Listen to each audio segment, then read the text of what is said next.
प्यारे बाबा तेरी राहों पर चला करे हम चला करे, सद्गुण से हम संवार जीवन हो, सद्गुण से हम संवार जीवन और सभी का भला करे। प्यारे बाबा तेरी राहों पर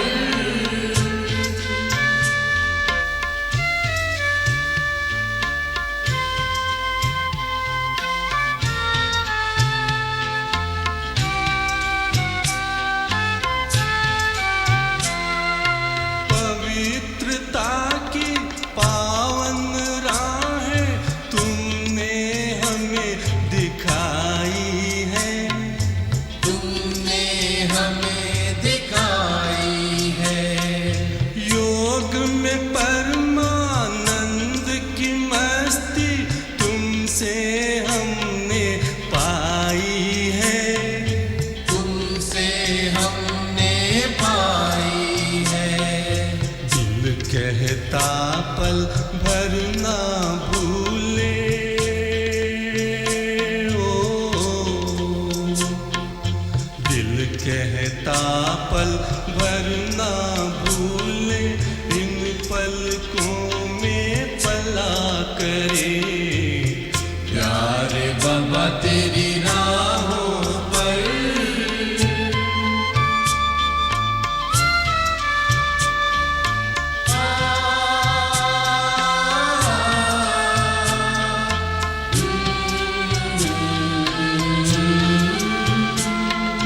त्याग तपस्या सेवा का जो हमको लक्ष्य महान दिया, हमको लक्ष्य महान दिया। बेहद जग कल्याण भावना हमने अमृत पान किया, हमने अमृत पान किया। महातिमिर में तूफानों में ओ, महातिमिर में तूफानों में परम ज्योति बन जला करे। प्यारे बाबा तेरी राहों पर चला करे हम चला करे, सद्गुण से हम सवार जीवन और सभी का भला करे। प्यारे बाबा तेरी राहों पर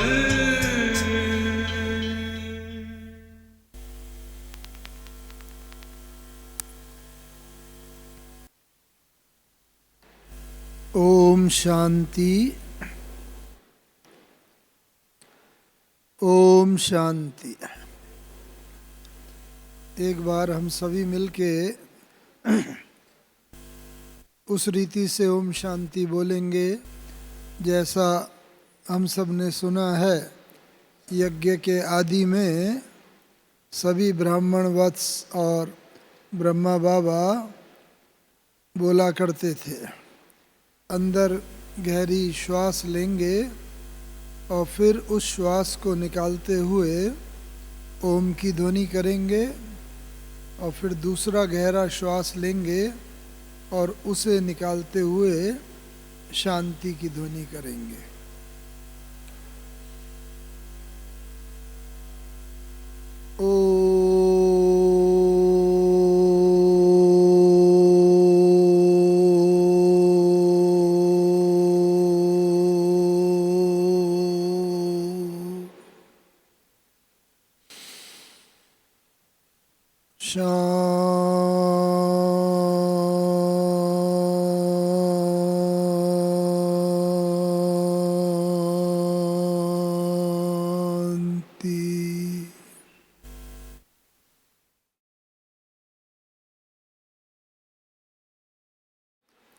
आज का विषय बहुत ही रोचक है और हम सभी से संपूर्ण रीति से लगता है, क्योंकि हम सबको मिल करके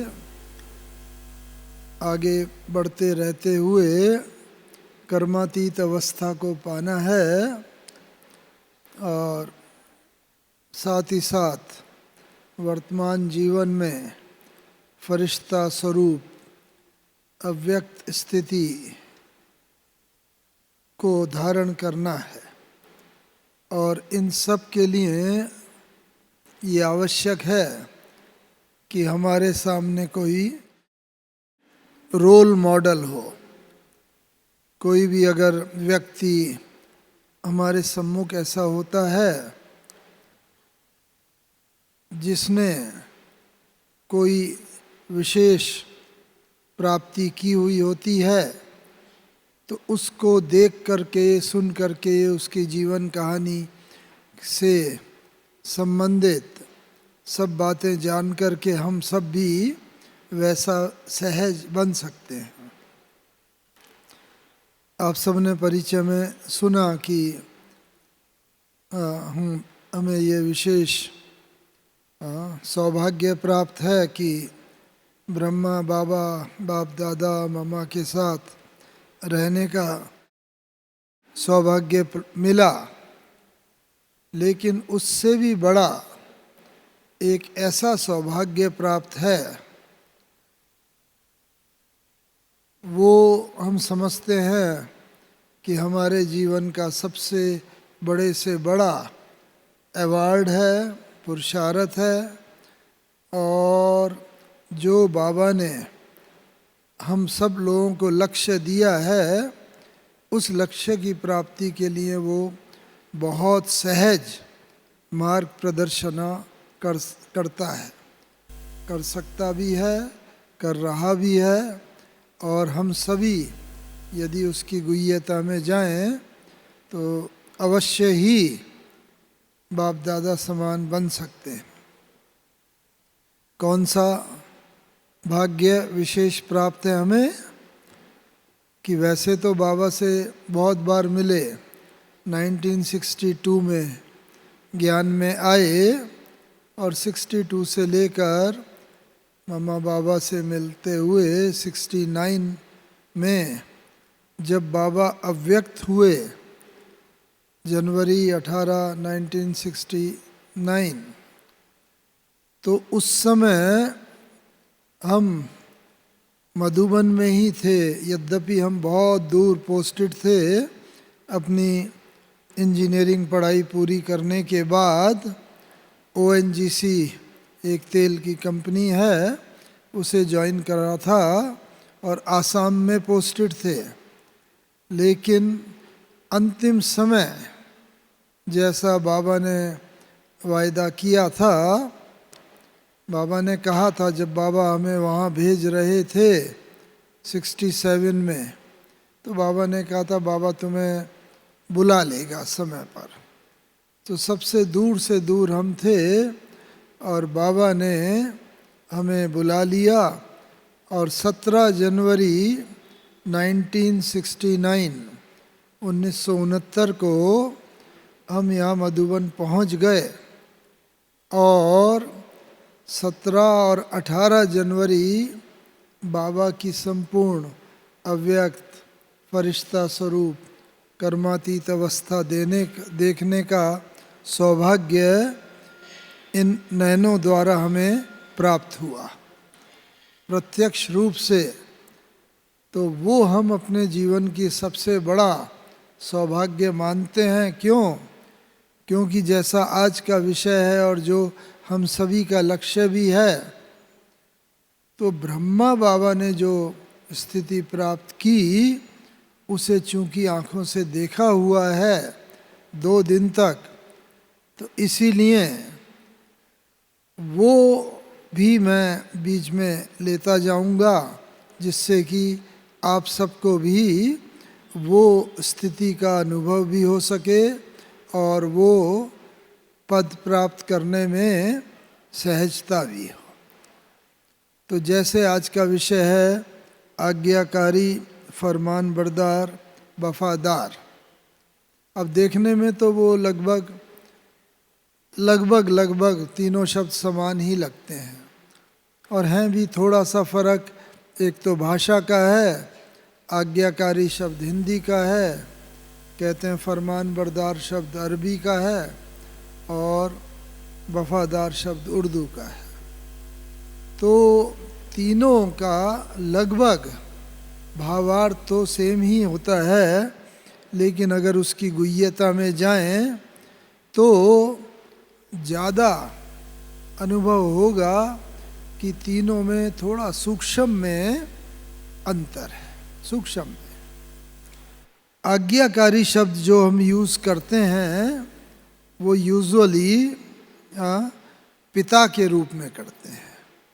बच्चा पैदा होता है, वहीं से घर में परिवार में माता पिता से उसे जीवन मिलता है, तो पिता के रूप में, माता के रूप में वो सबसे पहले आज्ञाकारी पने का अनुभव करता है, क्योंकि माता पिता उसके रोल मॉडल होते हैं, उन्हीं को ही वो देखता है जीवन में सबसे पहले, और चाहते न चाहते भी उनके सभी बातें, गुण आदि सब बच्चे के अंदर स्वाभाविक रीति से ही आते चले जाते हैं। तो पिता के रूप में ये एक शब्द आज्ञाकारी, और बाबा को की मुरली तो हम सब सुनते ही हैं। तो मुरली के में प्रतिदिन बाबा बहुत पिता के रूप में कितनी आज्ञाएं करते हैं। मुझे भी याद है कि 1962 में जब हम लोग ज्ञान में आए तो बाबा से जब मिले तो बस बाबा जैसे बच्चे बाबा से मिलते हैं, कोई भी बहुत दिनों के बाद हम भी जब मिले तो बाबा ने पूछा, बच्चे क्या नाम है? माता पिता का लक्ष्य होता है हर चीज़ में, हर सेंटेंस में बच्चों को शिक्षा देना, उनका जीवन बनाना। तो हमने लौकिक रीति से बोला जो हमारा नाम था, हमारा नाम लौकिक में श्री है। तो श्री जैसे श्री लक्ष्मी, श्री नारायण बोलते हैं ना, तो हमने बताया श्री नाम। तो बाबा ने कहा अच्छा श्री, आश्चर्य से। तो बाबा ने कहा, देखो बाबा विश्व महाराजन होवनहार, हर एक को लगता था कि बाबा मेरा है, जितना मुझे प्यार करता है उतना किसी को नहीं। इसीलिए बाबा से जब भी कोई मिलता था, बाबा ऐसे ही हाथ फैला के, आओ बच्चे, आओ आओ मीठे बच्चे, आओ प्यारे बच्चे। बस ऐसा बाबा प्यार से बच्चों को खींचता था चुंबकीय शक्ति से, और बच्चे बाबा की बाह में आ जाते थे। तो पहला तो बाबा की हम सब की यही आज्ञा है कि मैं जो बता रहा था मेरा नाम लौकिक में श्री है, मैंने बताया श्री। तो बाबा ने कहा अरे श्री, देखो बच्चे अभी तो श्री जो है ब्रह्मा बाबा भी अपने नाम में नहीं लगा सकता, कोई भी मनुष्य आत्मा नहीं लगा सकती। क्यों? क्योंकि श्री तो शब्द देवताओं के आगे लगाया जाता है, श्री लक्ष्मी, श्री नारायण, श्री सीता, श्री राम आदि, जिनकी आत्मा भी पवित्र और शरीर भी पवित्र। अभी तो इस समय किसी की भी न आत्मा पवित्र है न शरीर पवित्र है। शरीर विकारों की उत्पत्ति है और आत्मा तो अनेकानेक जन्म सतयुग के आदि से लेके और विशेष करके द्वापर युग से आत्मा ने अनेकानेक विकर्म किए हैं, इस कारण से श्री लगाने की अधिकारी नहीं है, सतो प्रधान से तमो प्रधान तक बन गई है। तो अभी बाबा तुम्हें कहता है बच्चे अब श्री जैसा बनना है, और बाबा आज से तुम्हारा नाम मोहन। तो ये मोहन नाम बाबा का दिया हुआ है। ये भी हमारे एक बड़े सौभाग्य की बात है कि बाबा ने नाम परिवर्तन करा। आप में से कोई सोचते होंगे बाबा तो अब है नहीं, नहीं तो हमारा भी नाम परिवर्तन होता। तो वास्तव में बाबा ने आप सबका भी नाम परिवर्तन करा है, हम सबका भी नाम। लौकिक में चाहे कुछ भी नाम हो, लौकिक में भी बाबा बदल देता था। किसी का नाम माया देवी होता था तो बाबा कहता है बच्चे अब माया को क्या याद करना, अब से तुम्हारा नाम मानो लक्ष्मी देवी, कुछ भी ऐसा कर दिया। किसी के नाम, कईयों के नाम ऐसे होते हैं ना, तो कचड़ा मल मानो नाम है, बाबा कहता था अब कचड़े का क्या, अब तो बाबा तुम्हें परम सौभाग्यशाली बना रहा है, अब तुम्हारा नाम जो है हीरामल या कुछ भी। किसी का नाम गरीब दास होता था तो बाबा कहता था अरे अब गरीब क्या, इतना ऊंचा परमात्मा मिला है, बाबा ने उनका नाम बदल के अमीर चंद रख दिया। तो इस तरीके से जहाँ संभव होता था, कभी आवश्यकता होती थी, बाबा नाम भी बदलता था, लेकिन मोटे तौर पर बाबा ने सबका नाम ब्रह्मा कुमार और ब्रह्मा कुमारी तो कर ही दिया। तो हम सब ब्रह्मा के बच्चे, ब्रह्मा कुमार कुमारी हैं, तो नाम बदल दिया। तो अब यही नशा एक तो रहना चाहिए। तो पिता का काम, पिता के रूप में ये होता है बच्चे को हर उसमें शिक्षा देना।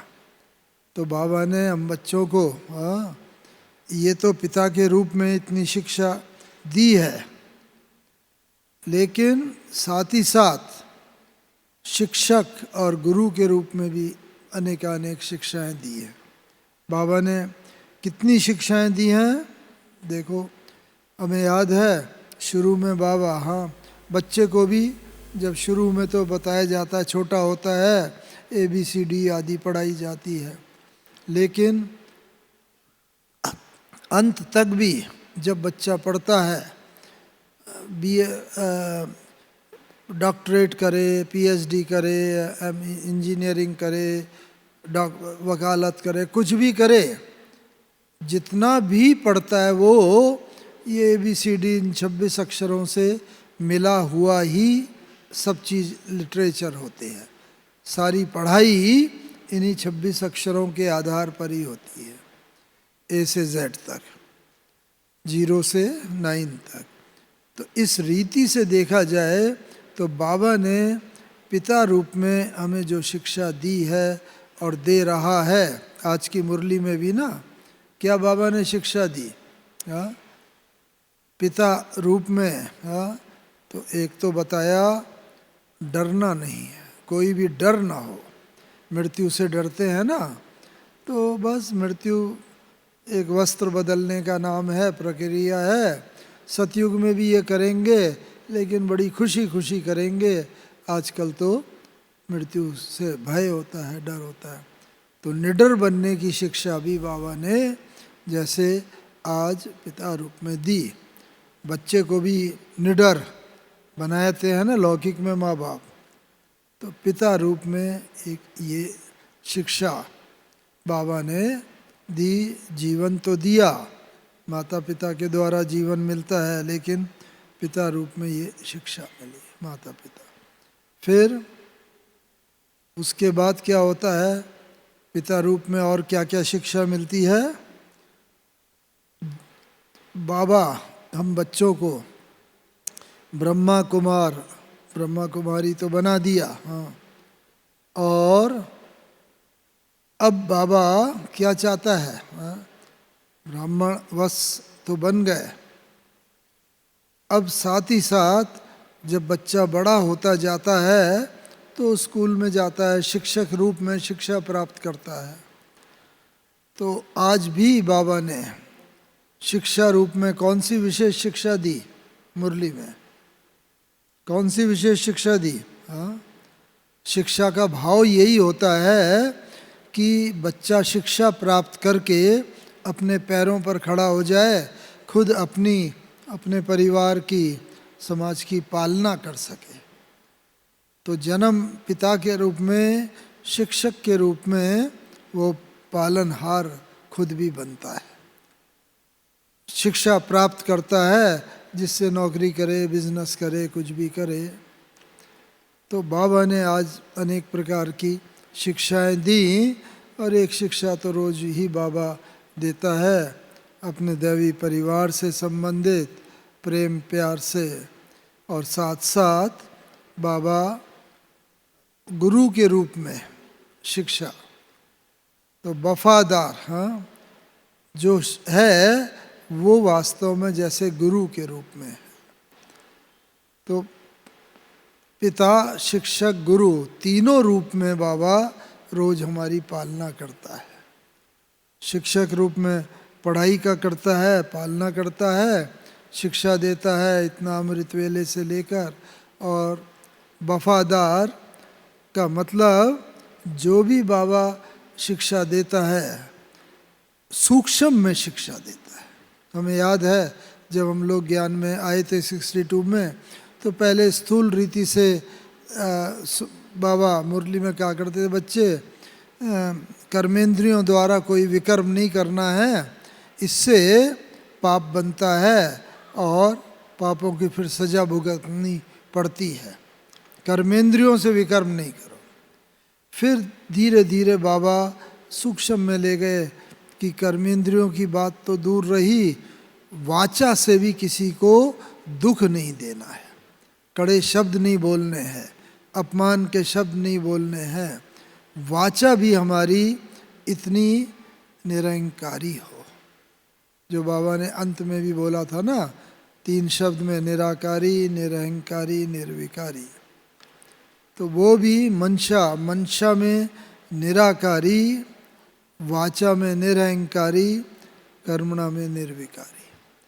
तो जब बाबा ने वाचा की शिक्षा के साथ साथ फिर बाबा ने कहा, ये जब निरहंकारी पने की शिक्षा दी और फिर गुरु के रूप में जब वफादारी में अंत में जब व्यक्ति वानप्रस्थ अवस्था की तरफ होता है तब गुरु करता है, आदि आदि आप सभी को अनुभव है। और फिर उस वक़्त आवश्यकता है इस ज्ञान को जो भी वो सुनता है गुरु से सूक्ष्म रीति से अंदर में धारण करने की। तो आज्ञाकारी, फरमान बरदार और वफादार, ये जो चीज़ है। आज्ञाकारी के रूप में और क्या होता है, उसे जीवन दान तो मिलता ही है माता पिता से। शिक्षक के रूप में उसे ज्ञान दान प्राप्त होता है, ज्ञान की बात। और सद्गुरु के रूप में जब अंत समय होता है, एज बढ़ती जाती है, व्यक्ति को थोड़ी सी वैराग्य वृत्ति भी आती जाती है, और उसमें क्या है, फिर धीरे धीरे वो जो बाबा कहता है ना, अपने को पूर्वज और पूज्य समझो। तो पूर्वज पने की जैसे उसे स्मृति होती है, क्योंकि लौकिक रीति से भी घर में परिवार में बच्चे पोते आदि होते हैं, तो वो पूर्वज पने का व्यक्ति को अनुभव होता है। तो उससे क्या होता है, गुणों और शक्तियाँ अपने अंदर वो धीरे धीरे और भी उसके अंदर, चूँकि वैराग्य वृत्ति संसार से होने लगती है थोड़ा सा, तो उस कारण से जीवन के मूल्य, गुण और शक्ति भी धारण होती है। बाबा तो हमें तीनों शिक्षाएं तीनों रूपों में इकट्ठा ही देता है। इसलिए समय के साथ साथ अभी बाबा हमें और गुह्यता में ले जा रहा है। ये सब बातें तो होती हैं। शुरू में देखो, जब पिता के रूप में लौकिक में पिता होता है, आप सब भी माता पिता बैठे हो, बच्चे हैं होते हैं, आपने परिवार में हुए होंगे, तो माता पिता का बच्चे के लिए कितना त्याग होता है। तो बाबा ने भी जो बोला है ना, त्याग, तो ये त्याग आप सबको लौकिक रीति से अनुभव है। खुद चाहे खाएंगे नहीं, बच्चे की पहले पालना करेंगे, बच्चे की नीड्स आवश्यकताएं पूरी करते हैं, फिर माता पिता अपनी आवश्यकताएं देखते हैं। तो त्याग होता है। फिर बच्चा जब बड़ा होता है, पढ़ाई के लिए जाता है स्कूल में, जब वो पढ़ता है तो क्या होता है, त्याग के साथ साथ ज्ञान अर्पण करता है, ज्ञान को धारण करता है, तो कुछ ना कुछ उसे त्याग का भी वो होता है। अपने खेल का त्याग करता है, एंटरटेनमेंट का त्याग करके वो समय पढ़ाई में देता है, वो शिक्षा में देता है, तब वो अच्छे मार्क से पास होता है। तो इसीलिए वो चीज़ सेवा अपने प्रति और समाज के प्रति करने, जब उसके माइंड में ये क्लियर होता है ये समय मैं इसमें लगाऊंगा तो जीवन मेरा अच्छा बनेगा। और जब और आगे बढ़ता है, नौकरी धंधा करता है, और जब इस स्थिति की तरफ आता है और उम्र में बढ़ता है, तो फिर तपस्या की तरफ उसका ध्यान बढ़ता है। तपस्या यानी कि संसार से ममत्व निकाल। आज भी बाबा ने बोला ना, ममत्व निकालो अपने शरीर से भी और संसार की हर चीज से, क्योंकि ये सब विनाशी है, खत्म होनी है। तो लौकिक में अंतर ये होता है कि एज वाइज, समय वाइज अलग अलग होता है, लेकिन यहाँ बाबा ने बताया कि इस समय सभी की वानप्रस्थ अवस्था है, और सभी का जो लौकिक में 4 आश्रम गए हुए हैं ना, एक पढ़ाई होती है, जब बच्चा होता है तो एक ब्रह्मचर्य आश्रम, वो ब्रह्मचर्य। तो बाबा ने ब्रह्मचर्य तो हम बच्चों को बताया ही, पवित्रता, तो वो तो पिता के रूप में उसने शिक्षा दे दी, लेकिन धीरे धीरे अंत तक बाबा ने जब गुरु के रूप में जब वफादार होना है, तो ब्रह्मचारी के साथ साथ ब्रह्माचारी, ब्रह्मा बाबा के कदम पर कदम पर कदम रख के चलते रहेंगे तो ब्रह्माचारी बनते रहेंगे, और फिर अंत में ब्रह्मा बाबा की तरह हम सब भी अपनी संपूर्ण फरिश्ता कर्मातीत अवस्था को प्राप्त कर लेंगे। और उसके लिए बाबा ने कहा, बाबा ने भी जीवन में अनुभव किया पहले कि भाई कोई भी जीवन में सफलता पाने के लिए, हर एक सफलता चाहता है, किसी भी क्षेत्र में हो, पढ़ाई का क्षेत्र हो, बिजनेस का क्षेत्र हो, धन कमाने का हो, कोई भी क्षेत्र हो, सफलता चाहता है हर एक कोई, क्योंकि सफलता से हर एक को खुशी मिलती है, आनंद मिलता है, जीवन में आगे बढ़ने की प्रेरणा मिलती है। इसीलिए बाबा ने ये हम बच्चों को सदा कहते रहे कि वर्तमान समय अब ऐसा आ गया है, सफल तो होना ही है, सफलता तो हमारा जन्म सिद्ध अधिकार है, कल पहले भी हम सफल हुए थे, अभी भी हो रहे हैं, लेकिन उसे धरातल पर लाने के लिए क्या करना है? सफल होने के लिए हमें एक तो हमारी निर्णय शक्ति और परखने की शक्ति, ये वर्तमान समय के मुताबिक ये बाबा का जो है आज्ञा है, और साथ साथ ये बाबा का हम बच्चों के लिए भी अंतिम समय के लिए महावाक्य है कि परख शक्ति और निर्णय शक्ति जितनी ताकतवर होती जाएगी, स्पष्ट होती जाएगी, तो उससे क्या होगा? बुद्धि भी, मन और बुद्धि भी क्लीन और क्लियर होते जाएंगे, एकदम स्पष्ट होते जाएंगे। कोई भी परिस्थिति होगी, अभी माया हमारे सामने स्थूल रूप में नहीं आएगी। आप सभी अनुभव हैं, जब ज्ञान में आए, काम, क्रोध, लोभ, मोह, अहंकार, ईर्ष्या, द्वेष, घृणा, बदले की भावना, ये नेगेटिविटी, कमजोरियाँ, विकार, इसको देखते ही पहचान लेते हैं, समझ जाते हैं ये काम है, ये क्रोध है, ये अहंकार है, क्योंकि उसका रूप ही ऐसा निगेटिव होता है, तुरंत पहचान लेते हैं। बाबा ने कहा है अभी माया उस रूप में नहीं आएगी, क्योंकि उस रूप को तो जान गए हैं, दूर से ही हम पहचान लेते हैं, लेकिन अब माया भी बड़े मोहनी रूप में आएगी, पता ही नहीं चलेगा कि ये माया है। और क्या होगा? बस बाबा ने तो कहा है सबसे स्नेह करो, प्रेम करो, प्यार करो, और हम सब के प्रति प्रेम की भावना है। हाँ सही है, होनी चाहिए, लेकिन वो देखना भी ये है कि न तो किसी से अति प्रेम हो कि उसको हम मन की बात बताए बिना रह ना सकें, बस कोई भी बात हो तुरंत वो व्यक्ति याद आए, उसे मिले तो बताएं, दिल हल्का करें, शेयर करें। तो ऐसा भी ना हो, अति प्रेम हो।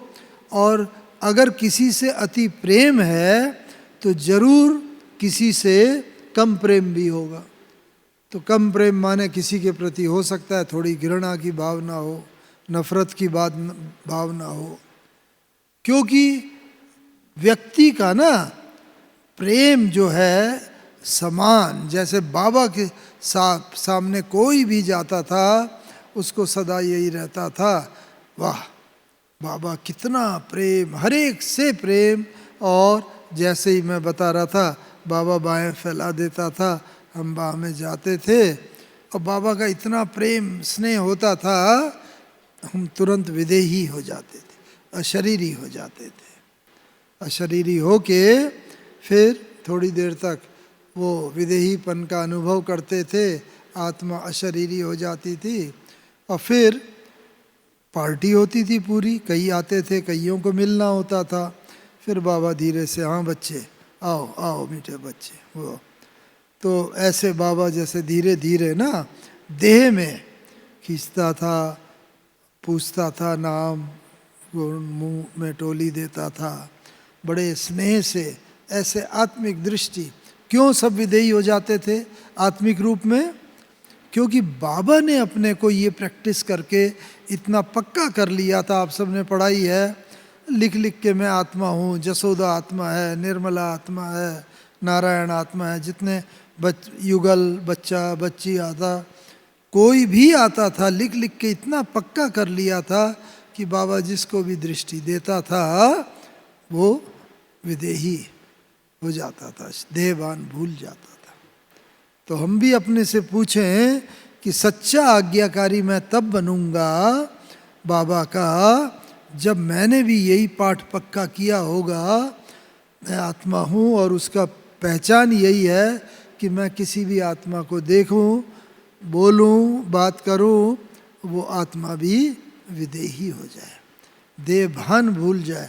जैसे बाबा के पास आके, बाबा था तो ब्रह्मा, बाबा था तो पुरुष तन ना, लेकिन कोई भी आत्मा, बहन माताएं कोई भी आते थे, देह का भान ही नहीं रहता था। क्यों? क्योंकि बाबा की वो दृष्टि वृत्ति इतनी पक्की हो गई थी। तो सच्चा आज्ञाकारी मैं तभी कहलाऊंगा जब बाबा की ये दृष्टि वृत्ति मैंने भी अपने अंदर धारण की होगी।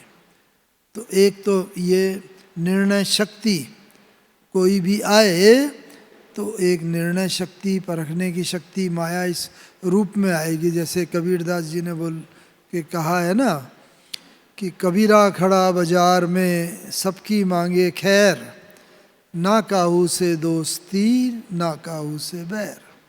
हमें ये देखना है कि किसी से हाँ मित्रता, सबसे समान भाव हो, सब आत्मा है। अगर किसी से अति मित्रता होगी, किसी से वैर भाव होने की भी बहुत संभावना है। तो इसीलिए अपने परिवार, अब तो यही हमारा परिवार है, अक्सर करके अपने परिवार में ही ना हमारी किसी न किसी से अति मित्रता हो जाती है, या थोड़ा मित्रता के उल्टा भाव जैसे पैदा हो जाता है हमें। तो इसका मुख्य दो कारण, हाँ दादी जी, हमारी दादी प्रकाशमणि कहती थी कि संबंधों में कहीं पर भी अगर कहीं थोड़ी कटुता आती है, शुरू में जब ज्ञान में आते हैं बहुत अच्छा सारा परिवार लगता है, लेकिन जैसे जैसे समय बीतता चला जाता है, किसी से अति मित्रता, अति दुश्मनी कुछ होती है, तो बाबा यही कहता है कि ये भाव पैदा क्यों होता है, सबके प्रति ना काहू से दोस्ती ना काहू से वैर, ऐसी भावना सब में लाने के लिए क्या करना होगा, हर एक को हम उसकी ओरिजिनल स्टेज में देखें।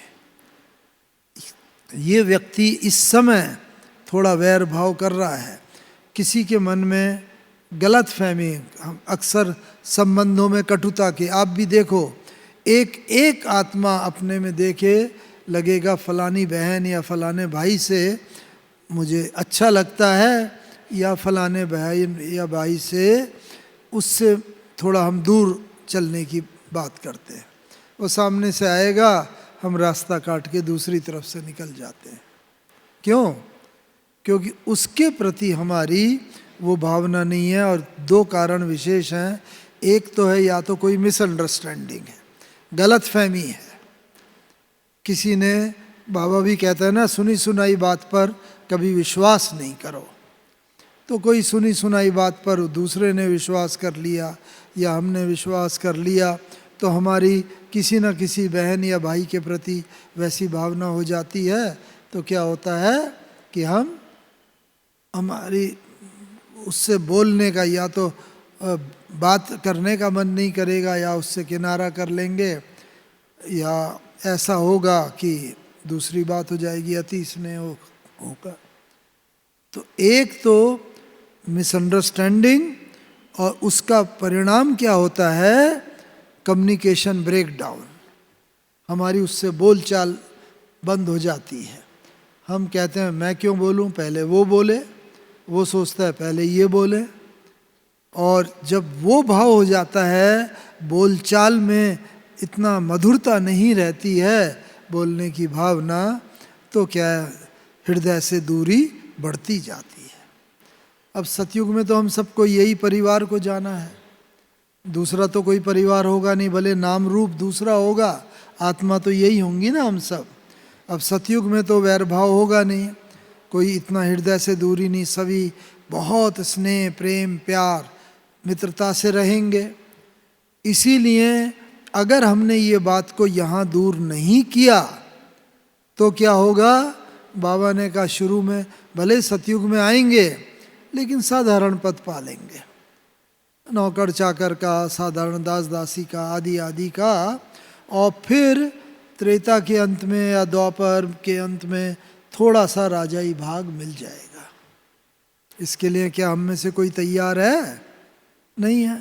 हम सब तो चाहते हैं सतयुग से आरंभ से ही आएँ और ऊंच से ऊंच पद प्राप्त करें। तो अगर यहाँ पर किसी के प्रति हमारे मन में कोई भी द्वेष भावना है, उनसे मिल करके बैठ करके, आओ बहन जी, आओ भाई जी, लगता है हमारे हृदय में आपस में इतनी निकटता अब नहीं रही है जितनी पहले थी, आओ थोड़ा बात कर लेते हैं, कोई मिसअंडरस्टैंडिंग हो उसे दूर कर लेते हैं। तो ये बात एक बहुत ज़रूरी है कि सच्चे आज्ञाकारी हम तभी बनेंगे बाबा के जब ऐसा भाव होगा। तो एक तो ये शक्ति की ज़रूरत है, और दूसरा बाबा ने और बताया, अभी जब और आगे बढ़ते हैं, पढ़ाई में भी आगे पढ़ते हैं ना, तो आवश्यकता एक और होती है, जब ये भावना होगी, निर्णय शक्ति कैसे बढ़ेगी? जब हमारी एकाग्रता अच्छी होगी। एकाग्रता कम है, अपनी एकाग्रता को चेक कर सकते हो, आप सब जानते हो, जब से ज्ञान में आए हो तब से योग करते हो, प्रतिदिन आके ध्यान योग में बैठते भी हैं, लेकिन हर एक अपना अपना जानता है कि मैं कितना समय योग में बैठता हूँ, कितना समय मेरी बुद्धि दूसरी तरफ भटकती है, कितना समय बाबा से मेरा बुद्धि योग लगता है। तो इसीलिए एकाग्रता की वर्तमान समय बहुत बहुत आवश्यकता है, और इसके लिए बाबा ने बताई हैं बातें।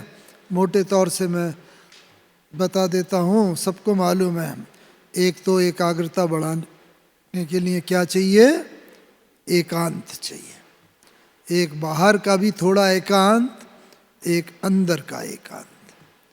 बाहर का एकांत माने घर में जब सब लोग उठते हैं, परिवार से सब तो चलते नहीं, कोई चलता है, हम थोड़ा और पहले उठ जाएं, अमृत वेला। और जो बाबा कहता है जिस समय बाहर का भी एकांत हो, उस समय हम ध्यान लगाएंगे तो एक तो वो मदद करेगा, एक एकांत चाहिए, दूसरा बाहर का भी एकांत और एक अंदर का भी एकांत। अभी बाहर बहुत हलचल होनी है। मुझे एक कथा याद आ रही है, एक व्यक्ति थोड़ा अशांत था, उसने कहा मैं गुरु के पास जरा चलता हूँ, सत्संग करता हूँ। वो गुरु के पास गया, और भी चेले बैठे हुए थे, गुरु का सत्संग चल रहा था, वो भी बैठ गया, उसे भी थोड़ा शांति का अनुभव होने लगा। इतनी देर में भूचाल आया, जमीन हिली, अर्थक्वेक आया, चारों तरफ हल्ला मचा, रे भागो भागो भागो, बिल्डिंग से निकलो, भूचाल आ गया, धरती कांप रही है, हिल रही है। सब लोग भागे, ये सारे भी जितने चेले बैठे हुए थे सब भागे, सब बाहर गए, गुरुजी वहीं बैठे रहे। तो सब जो बाहर गए चेले, उन्होंने हल्ला करा, गुरुजी आओ आओ, आप भी निकल आओ, ये हिल रहा है, जहाँ आप बैठे हो गिर जाएगा तो बहुत नुकसान होगा। गुरुजी बैठे ही रहे, बैठे रहे। लेकिन जब थोड़े समय बाद कोई भूचाल आता है, थोड़े समय बाद जब शांत हुआ, सब वापस आए, तो सबने कहा, अरे गुरुजी हम सब बुला रहे थे, अगर ये गिर जाता तो क्या होता, आप बाहर भागे आए नहीं हमारे पास, हम लोग हल्ला कर रहे थे, आओ गुरुजी। तो गुरुजी पहले तो शांत रहे, फिर गुरुजी ने कहा, अरे तुमने देखा नहीं, तुम भी भागे थे, मैं भी तो तुम्हारे साथ भागा था। तो सबने कहा, कहाँ गुरुजी आप कहाँ भागे थे, आप तो वहीं के वहीं बैठे थे, हम सब लोग इसके साक्षी हैं कि नहीं नहीं मैं भी भागा था। बस अंतर ये था, तुम बाहर भागे, मैं अंदर भागा, अपने अंदर। और अंदर जहाँ बिल्कुल अचल अवस्था थी।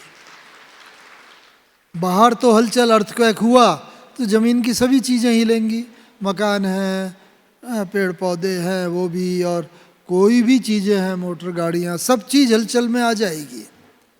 तो बाहर तो अति हलचल हो रही थी, लेकिन मैं उस जगह भागा जहाँ अति अचल था।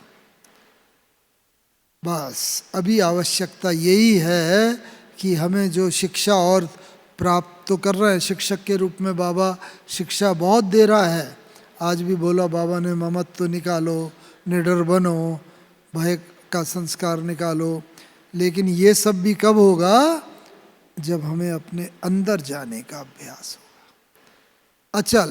क्योंकि लास्ट पेपर ही ये है, अति हलचल, प्रकृति की भी हलचल होगी, व्यक्तियों की हलचल होगी, पूरे वातावरण की हलचल होगी, देशों में हलचल होगी, कम्युनिटीज़ में आपस में युद्ध होगा, सब कुछ। लेकिन अति हलचल में कोई भी स्थान बाहर का तो अचल होगा नहीं, बस ये हमारे अंदर का स्थान अचल होगा। हमें अपने अंदर जाने का अभ्यास होना चाहिए, अति अचल स्थिति। तो ये बाबा का फरमान है वर्तमान समय। आज्ञा तो करी बाबा ने, जो भी पिता के रूप में, अब शिक्षक के रूप में बाबा ये फरमान भी कर रहा है। साथ साथ एक तो अंदर जाने का एक ये भी अभ्यास होना चाहिए, ये अभ्यास। और ये सब होगा क्या, ये पूरा खेल जो है ना हमारे मन का है। क्यों? क्योंकि मन के अंदर संकल्प होते हैं, और मन में जब संकल्प होते हैं वो वाणी में आते हैं, फिर वो कर्म में आते हैं, संस्कार बनते हैं, वो तो आप सब जानते ही हो। तो इसीलिए अभी हमें देखना है, बाबा को भी यही था। ये ना समझे हम कि बाबा तो बाबा ही था, बाबा तो था, परमात्मा का रथ था, लेकिन बाबा भी तो ब्रह्मा बनने से पहले दादा लेखराज था, हीरे जवाहरात का व्यापारी था, घर गृहस्थी वाला था, पूरा दुनियावी व्यक्तित्व था उसका। लेकिन उसमें भी जब बाबा को ज्ञान हुआ तो बाबा को ये लगता था, अरे मेरा मन तो भाग रहा है, मैं बैठता हूँ मन भाग जाता है इधर उधर। तो बाबा ने भी मन को पत्र लिखा, बुद्धि को पत्र लिखा, हे मन, मैं आत्मा राजा हूँ, तू मेरा मंत्री है, हे बुद्धि तू मेरी सेनापति। मन बुद्धि तुम दोनों ज़्यादा शक्तिशाली हो गए और मैं आत्मा राजा कमज़ोर हो गई। तुम दोनों ने मिलकर मुझे कमज़ोर कर दिया। तुम जिधर जिधर, हे मन तुम जिधर जिधर भागते रहे, बुद्धि तुम जिधर मन के साथ भागती रही, मैं भी तुम्हारे पीछे पीछे भागता रहा। लेकिन अब मैं तुम्हें कह देता हूँ हे मन, अब मैं आत्मा राजा अपने स्वमान की सीट पर स्थित हो गया हूँ, स्थित हो रहा हूँ। अब मैं तुम्हारे कहने पर नहीं चलूँगा, तुम्हें मेरे कहने पर चलना पड़ेगा। क्यों? क्योंकि मैं आत्मा राजा हूँ, तुम मेरे कर्मचारी हो।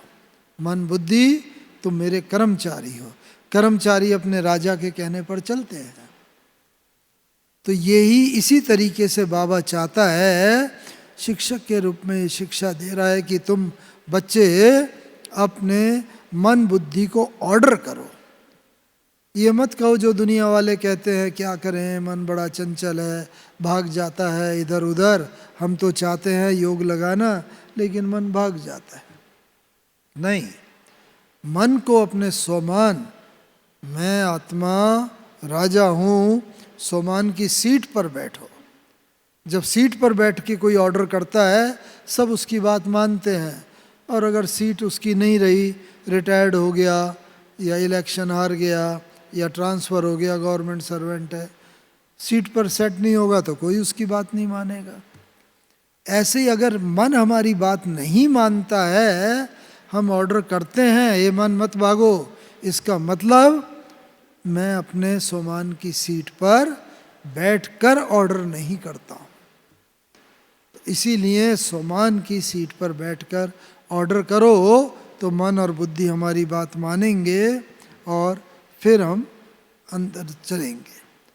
तो एक तो अपने अंदर झांकते रहो, अंदर की तरफ जाओ। हाँ, और अंदर जितना जितना झांकेंगे ना, उतना उतना पता चलेगा कि मैं कितना गहराई में जा रहा हूँ। और साथ ही साथ मन जो है ना, मन बुद्धि को पत्र लिख के बाबा ने ऑर्डर करके अपने वश में किया, मैं भी मन को वश में करूं। मैंने क्या देखा अंतिम 2 दिनों में, 17 और 18 जनवरी की बात में बता रहा था ना, तो मैं आसाम से आया, हमेशा बाबा को मिलते थे, बाबा से ये बात करेंगे, बाबा के सम्मुख जाते थे, बाबा पूछते थे हाँ बच्चे क्या पुरुषार्थ चल रहा है, क्या सेवा चल रही है, हम लोग बताते थे, बाबा सुनते थे, उसमें करेक्शन करते थे और डायरेक्शन देते थे। लेकिन इन अंतिम 2 दिनों में 17 और 18 जनवरी को हम जब भी बाबा से मिले, बाबा के सम्मुख जाते थे, बाबा ऐसे ही दृष्टि देते थे और दृष्टि दे के बस मन की बात बाबा जान लेते थे। और बाबा कहते थे बच्चे अच्छा ये पूछने आए हो, अच्छा ऐसा कर लो, ऐसा हो जाएगा। प्रश्न भी बता देते थे, मन में क्या समस्या लेके आए हैं और उसका बाबा हल भी दे देते थे। ये एक बार नहीं हुआ, 2 दिन के अंदर 5-6 बार ये हुआ। जब भी जाते थे, कोई भी समस्या हो किसी प्रकार की, बाबा मन की बात बता देते थे। ये स्थिति है मन जीते जगत जीत की, जो हम सबको भी करनी है। कहते हैं ना मन के हारे हार है, मन के जीते जीत। तो बाबा ने अपने मन को इतना जीत लिया था, संकल्पों को, कि संकल्प भी बिना बाबा के कमांड के नहीं चल सकते थे। हमें भी अपने संकल्पों को इतना जीतना है, इतना विजयी बनाना है। हाँ, इसके बारे में एक राजा के दरबार में एक भिक्षा पात्र लेके एक आया साधु, महाराज मुझे भिक्षा दे दो। राजा ने मंत्री को बोला जाओ शिक्षा कोषागार में और वहाँ से जो हीरे जवाहरात हैं इसको लाके दे दो। मंत्री गया, भर के लाया, दे दिया, लेकिन वो भिक्षा पात्र भरा नहीं। दोबारा गया, तीसरी बार गया, चौथी बार गया, देखने में भिक्षा पात्र छोटा सा था, लेकिन इतना इतना लाके वो भरता था, वो भिक्षा पात्र भरता ही नहीं था। राजा को बड़ा आश्चर्य हुआ। राजा ने कहा महाराज जरूर इसमें कोई रहस्य है, आप बताओ क्या रहस्य है। तो उसने कहा महाराज ये जो भिक्षा पात्र है ना, ये मनुष्य की खोपड़ी का बना है। और यहाँ व्यक्ति का जो मन होता है, मन तो कभी तृप्त होता ही नहीं, सदा तृप्त रहता है। एक इच्छा पूरी करो, 2 और इच्छाओं का जन्म हो जाता है, 2 इच्छा पूरी करो, 4 और इच्छाओं का जन्म हो जाएगा। इसीलिए ये भिक्षा पात्र कभी बढ़ेगा नहीं, भरेगा नहीं। ऐसे ही हमें ये देखना है कि मुझे भी मन जीते जगत जीत बनना पड़ेगा, ब्रह्मा बाबा की तरह। जो अंत समय जैसे हमने अनुभव किया, बाबा मन की बात को जान करके तुरंत उसका समाधान कर देते थे, ऐसे ही हमें भी दूसरे के मन की इच्छाओं को पढ़ना पड़ेगा। अंत समय में वो आएंगे हमारे सम्मुख अनेक शुभ इच्छाएं लेके, लेकिन अगर हम मन जीते जगत जीत नहीं बने होंगे तो उनकी इच्छाओं को पढ़ नहीं सकते, उनकी इच्छाओं को पूरा भी नहीं कर सकते। फिर हम विश्व महाराजन विश्व महारानी कैसे बनेंगे? तो इसीलिए अभी आवश्यकता इस बात की है कि हम अपने मन को, संकल्पों को जीते हैं और हमें ऐसा अभ्यास हो, हम अपनी तरफ देखें। बचपन से हम पढ़ते आ रहे हैं, भाई किसी को दोष मत दो, और उंगली दिखाते हैं दूसरी तरफ, 1 उंगली तो 3 उंगली हमारी तरफ दृष्टिगोचर करती है कि अपनी तरफ देखो। माताओं को भी अनुभव होता है ना, बचपन में जब बच्चा बड़ा होता है ना, तो छोटा बच्चा होता है, चलना सीखता है, खड़ा होता है, गिरता है, फिर चलना सीखता है, माँ बाप मदद करते हैं, और बच्चा कभी कभी तेज़ी से चलता है, चलते चलते गिर जाता है, थोड़ी उसे चोट लगी, थोड़ा तेज़ी से गिर गया, रोने लगता है। तो माता क्या करती है? देखा होगा, यहाँ सब माताएं बैठे हुए हो ना, बच्चा सीख रहा है, हम चाहते हैं अपने पैरों पर चलना सीखे, चलता है, गिरता है, रोने लगता है, तो हम बच्चे को दिखाने के लिए धरती को मारते हैं। ऐसा जैसे ये धरती का दोष है और बच्चा गिर गया, चोट लगी, उसका दोष नहीं है, धरती का दोष है। बस यहीं से ही बच्चे के अंदर हम ये संस्कार डाल देते हैं कि तेरा दोष कभी नहीं होता, हमेशा दोष दूसरे का होता है, और उसकी ये आदत जीवन पर्यंत बनी रहती है। कोई भी गलती हो, कोई भी गलत काम हो, दूसरे पर ही वो दोष देता रहता है। तो अभी हमें ये देखना है कि हम दूसरे पर ये भूल हम करते रहते हैं। सुना होगा ना, जिंदगी भर एक ही भूल करते रहे, धूल चेहरे पर थी, आईना साफ करते रहे। आईना अगर धूल वाला होगा तो देखने में शक्ल हमारी गलत दिखेगी, लेकिन आईना साफ है, धूल हमारे चेहरे पर है, तो वो तो धूल भरे चेहरा ही दिखाई देगा आईना में, जैसा चेहरा है। लेकिन हम समझते हैं आईना में शायद धूल है, मेरी गलती नहीं, मेरा चेहरा तो बिल्कुल ठीक है, धूल आईने पर है, दूसरा गलत है। हम उसको साफ करने की कोशिश करते रहते हैं, अपने को नहीं करते। तो आज आवश्यकता यही है, एक हम ये करें कि हम सदा अपने को देखें, अपने अंदर जाएं। जो बाबा ने भी करा, ऑलवेज बाबा ने स्वयं को देखा, अपने को देखते देखते बाबा खुद संपूर्ण बन गए और दूसरों को भी संपूर्णता की शिक्षा दे रहे हैं जो बाबा। तो एक हम ये करें, और हमें क्या करना है इसके साथ साथ एक दूसरी चीज़, वर्तमान समय जो बाबा कहता है, हर बच्चे में कोई ना कोई कमी है, सब बाबा के बच्चे हैं, तो कोई बहुत पुराना भी है तो भी उसमें कोई ना कोई भूल है, कमजोरी है। तो हम उसका वर्तमान स्वरूप न देखें। क्या करना चाहिए हमें? हमें रहम दिल होना चाहिए। बाबा आजकल वर्तमान समय रहम दिल बनो और क्षमा के सागर बनो। कोई का भी कुछ देखते हैं अपने अंदर न, ये क्यों, ये तो 20 साल पुराना है, इसमें भी आज ये गलती है, ये कमी है, ये अज्ञानता है, मैं तो अभी 5 साल का ही हूँ, मेरे अंदर अगर हुआ तो क्या हुआ। इस तरह हम अवगुणों के भंडार बनते जाएंगे। और दूसरा तो कोशिश तो सभी कर रहे हैं अवगुण निकालने की। तो इसलिए एक तो बाबा चाहता है रहमदिल बनो, और दूसरा वर्तमान समय के मुताबिक हमें संपूर्ण बनाने के लिए बाबा क्या कहता है, दाता बनो, देते चलो। और दाता बन के हम देते चलेंगे जितना, उतना उतना हम जीवन में आगे बढ़ते रहेंगे। क्योंकि दाता बन के देना ये एक बहुत आवश्यक है।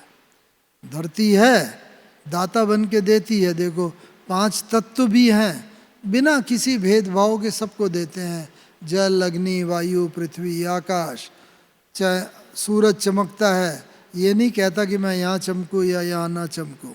धरती है, किसी भी देश धर्म उसके विपरीत धरती से अन्न, जल, फल, फ्रूट, सब चीज़ मिलती है जो भी धरती दे सकती है। तो ये 5 तत्व इतना बेहद में है। मुझे भी दिल मेरा बेहद का होना चाहिए। किसी की कोई कमी कमजोरी देखें, क्षमा भाव। तो इसलिए एक तो धरती की तरह हमें दाता बनना है, देते चले। और जितना देते चलेंगे तो क्या होगा, जितना भी धरती कंप होंगे, भूकंप होंगे, हलचल होगी, ये सब, ये हमारा कोई भी नुकसान नहीं कर पाएंगे धरती। तो ये 5 तत्वों से हमें एक तो ये भी शिक्षा लेनी है कि हमें अपने को देखना है। और अपने को देख करके, क्योंकि ये शरीर तो हमें मिलना ही है। 5 तत्व तो वो है, सतयुग के आदि से कलयुग अंत तक सतो प्रधान तत्व होते हैं। तो शरीर भी सतो प्रधान मिलता है। तमो प्रधान जब कलयुग में अंत हो जाता है तो शरीर भी तमो प्रधान हो जाता है। तो इसीलिए अगर हम चाहते हैं कि आत्मा भी हमारी सतो प्रधान, शरीर भी हमारा सतो प्रधान हो, तो इन तत्वों को भी रोज हम कुछ ना कुछ समय योगदान करें। जैसे हम रोज योगदान करते हैं, आत्मा बाबा ने भी कहा है ना, अभी समय है दान करने का, सकाश देने का। सृष्टि की सर्व आत्माओं को शक्ति देते चलेंगे। सकाश दे, किसी को खुशी का दान दें, किसी को शांति का दान। जिस आत्मा को जिस चीज़ की आवश्यकता है उसको वही दान करते चले। तो क्या होगा, मैं दानी जितना हुआ तो धरती की तरह सहनशीलता भी मुझ में आ जाएगी, दातापन का गुण भी आ जाएगा। तो इस तरह इन तत्वों को भी मुझे सतो प्रधान बनाना है। और जितना जितना तत्व सतो प्रधान, और इसके लिए अंत में कैसा होना चाहिए हमें, बाबा ने गॉड को क्या बोलते हैं, गॉड इज ट्रुथ और ट्रुथ इज गॉड। सत्यता, परमात्मा सत्य है, कई बोल देते हैं सत्य ही परमात्मा है। तो सत्यता की शक्ति की बहुत आवश्यकता है। इसीलिए हमें अंदर बाहर बिल्कुल साफ होना चाहिए। जितनी बाबा ने कहा क्लीन और क्लियर बुद्धि होगी, उसका फायदा क्या होगा कि जब अंत समय चारों तरफ हाहाकार हो रहा होगा, तत्व भी अपनी हलचल दिखा रहे होंगे, चारों तरफ व्यक्ति, वस्तु, वैभव, सब चीज विनाशकारी लीला खेल रहे होंगे, तो क्या होगा, ऐसे समय में हमें बुद्धि की लाइन क्लियर चाहिए, जिससे बाबा जो टच करा रहा है उसे हम ग्रहण कर सकें, रिसीव कर सकें। और बाबा ने कहा उस समय आपको ये सोचना नहीं पड़ेगा मैं ये करूं या ना करूं, ऐसे करूं या ऐसे करूं, नहीं, जैसे बाबा टच कराएगा। बस बाबा ने कहा था हर बच्चे का टीवी मेरे पास है। एक बार संदेश में बाबा ने बोला हर बच्चे का टीवी सेट मेरे पास है। सबके टीवी सेट ऑफ रहते हैं। जब कोई बच्चे में कोई कमजोरी होती है, मर्यादा का उल्लंघन होता है, कोई ऐसी बात होती है, उसका टीवी ऑन हो जाता है, बाबा का ध्यान जाता है। फिर इसका टीवी ऑन हो गया, बाबा देखता है इस बच्चे को इस समय इस शक्ति की आवश्यकता है, ये शक्ति की कमी है, बाबा उसे सकाश देता है, शक्ति देता है। तो कई बच्चे तो शक्ति लेके उस वातावरण से बाहर निकल के विजयी बन जाते हैं। कई बच्चे जिनकी बुद्धि की लाइन क्लीन और क्लियर नहीं होती, एंगेज्ड रहती है दूसरी लौकिक बातों में, दुनिया बातों में, जैसे मोबाइल होता है ना, अगर दूसरे में एंगेज रहा, कोई व्यक्ति बात करना चाहता है तो नहीं कर सकेगा। ऐसे ही बाबा चाहता है शक्ति देना, रास्ता बताना, उस प्रॉब्लम से निकालना, उस परिस्थिति पर विजय प्राप्त करने की स्थिति बनाना। लेकिन अगर हमारा वो एंगेज है माइंड, तो उस बात को स्वीकार करेगा ही नहीं। तो इसीलिए हमें ये थोड़ा वो करना पड़ेगा, जो वर्तमान समय है बाबा चाहता है सत्य बने, यानी कि वफादार बने। जितने आज्ञाकारी, फरमानबरदार समझा, और अब वफादार, जितने हम सत्य होंगे अंदर बाहर से, वफादार होते जाएंगे, उतना समय पर बाबा की प्रेरणाओं को कैच करते जाएंगे, तो कोई परिस्थिति की हिम्मत नहीं है, ताकत नहीं है कि वो हमें हरा सके। हमारी स्थिति इतनी बलशाली हो जाएगी कि हर परिस्थिति पर विजय प्राप्त कर लेगी। और जब विजय प्राप्त कर लेगी, हम देखते थे बाबा इतना 93 इयर्स का था, कई बार मुरली चलाते चलाते बाबा को खांसी आती थी। खांसी आके बस लगता था जैसे बाबा को बड़ी तकलीफ हो रही है, लेकिन बाबा के सामने पिक्चर थी और अंत का ये बाबा का दृष्टांत देके ये बता रहे हैं कि किस प्रकार से बाबा परिस्थिति पर विजय प्राप्त करने के लिए तुरंत, अरे बच्चे कल बाबा जाके ऐसा विष्णु कृष्ण बनेगा, ऐसा विष्णु, हाँ कितनी नई सतयुगी दुनिया होगी, कैसा वातावरण होगा। बस बाबा वो कह के तुरंत, जैसे बच्चों को भी उसी खुशी में रहना चाहिए, बाबा ये वातावरण बना के हर बच्चे को खुशी में ले आता था, अपने को खुशी में, वो परिस्थिति खांसी रूपी दूर हो जाती थी और बाबा विजयी हो जाता। बस बाबा भी यही चाहता है कि हम भी कभी भी किसी परिस्थिति से हार न खाएं, सदा विजयी बने, और विजयी बन करके बाबा के साथ साथ जो सूक्ष्म वतन में इंतज़ार कर रहे हैं, तो उस खुशी के वातावरण के लिए अब बाबा खुश रह के जाएं और बाबा के साथ वहाँ नई दुनिया में जा कर के राज्य भाग करेंगे। ओम शांति, ओम शांति, ओम शांति।